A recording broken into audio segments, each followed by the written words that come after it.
So tonight, state leaders are looking to close legal loopholes surrounding a disturbing new digital threat. It follows the indictment of a former Fort Bliss soldier accused of using AI to create sexually explicit images of children he knew. KFOX 14 News at 9's Kristen Andrade live in the studio tonight with a closer look. Artificial intelligence is rapidly becoming more prevalent in today's society. Some are now using the technology to produce child pornography. That's why Texas State Representative Mary Gonzalez is working to get legislation passed that puts guardrails on AI and punishes those who abuse it. I spoke to some El Pasoans to see how they felt about the issue.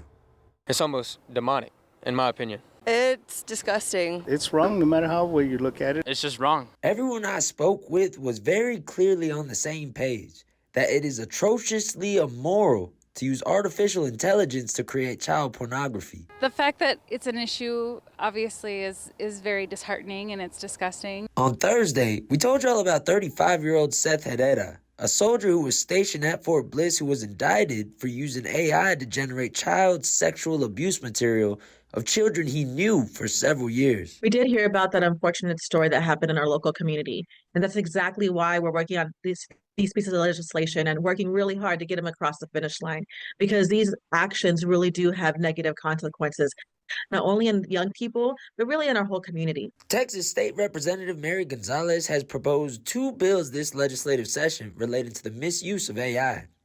HB 581 is a civil cause of action, allowing someone to sue an AI company for creating sexually explicit content of them without consent.